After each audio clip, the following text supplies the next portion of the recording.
Friends, in this video I will tell you how does our mind work. यानी हमारा जो मस्तिष्क है वो कैसे कार्य करता है। ना, our mind can be divided into two parts. जो हमारा मन है, मस्तिष्क है, उसको हम दो पार्ट्स में डिवाइड कर सकते हैं। Number one, conscious mind. Second, unconscious mind. Conscious mind short होता है और अनकॉन्शियस माइंड का स्पेस ज़्यादा होता है। Now, what is conscious mind? Conscious mind क्या है? कॉन्शियस माइंड यानी कि वे सभी घटनाएं, वे सभी इंसिडेंट जिन पर हमारा कंट्रोल होता है, जिन्हें हम महसूस कर सकते हैं, देख सकते हैं, सुन सकते हैं, दैट इज कॉन्शियस माइंड।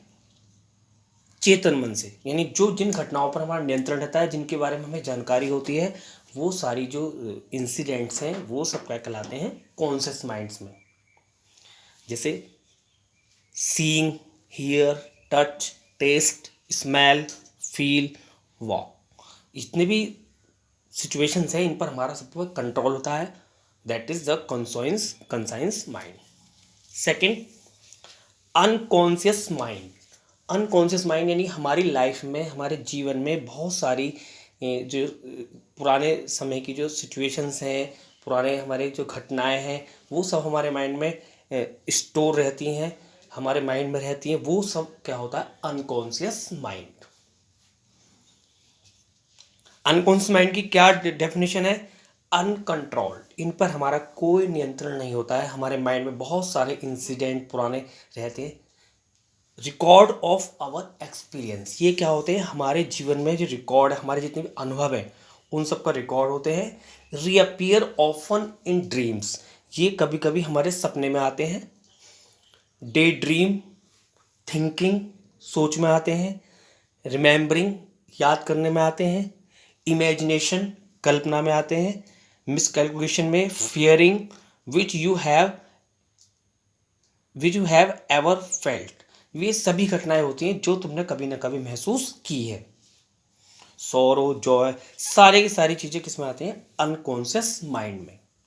जो हमारी लाइफ में जो जितनी भी सिचुएशंस हैं वो सब क्या होती हैं? Unconscious mind. अब इसका रोल क्या है? हमारे जितने भी सुख दुख, परेशानी, टेंशन, डिप्रेशन, इन सब का जो रीज़न है वो सब क्या होता है? Unconscious mind. कि हमारा अनकॉन्शियस माइंड कैसे वर्क करता है, क्योंकि इन पर हमारा कंट्रोल नहीं होता। Next, what is tension? Tension क्या है? ये व्हाट इज डिप्रेशन? डिप्रेशन क्या है?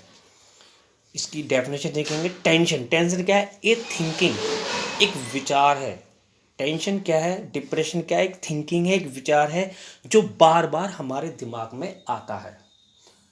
टेंशन या डिप्रेशन क्या है? थिंकिंग है, एक विचार है जो बार बार हमारे मन में आता है। अब यदि वो ज़्यादा बार आ रहा है, दैट इज़ डिप्रेशन। यदि वो ज़्यादा बार नहीं आ रहा है तो that is no issue. Example, मान लीजिएगा आपने 100 रुपये आपके खो गए, तो क्या होगा?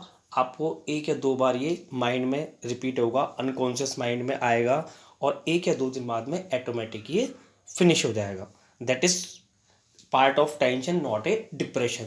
लेकिन टेंशन डिप्रेशन कब बनता है? टेंशन डिप्रेशन जब बनता है जब वो सिचुएशन बार बार हमारे मन में रिपीट होती रहती है, अनकॉन्शियस माइंड में चलती रहती है, दैट इज डिप्रेशन। एग्जाम्पल देखेंगे। मान लीजिएगा 1 लाख रुपए अपने बिजनेस में खोए। यदि बिजनेस में खोए तो आपको 4 या 5 बार दिन में रिमेंबरिंग होगी, अनकॉन्शियस माइंड में आएगा। लगभग 1 महीने तक आपको ये जो सिचुएशन है वो परेशान करती रहेगी, दैट इज डिप्रेशन। लेकिन यदि वो आपने 1 लाख रुपए जुए में खोए तो आपको क्या होगा? ये डिप्रेशन बन जाएगा। क्यों? क्योंकि जो सिचुएशन है आप भूल नहीं पाएंगे, बार बार बार बार कई महीने तक आपको आएगी कि मुझे नहीं खेलना चाहिए था, दैट इज़ अ डिप्रेशन। यानी डिप्रेशन कुछ नहीं है, केवल एक थिंकिंग है जो हमें बार बार परेशान करती है, हमारे माइंड में रीअपेयर होती है। कहाँ होती है? अनकॉन्शियस माइंड में।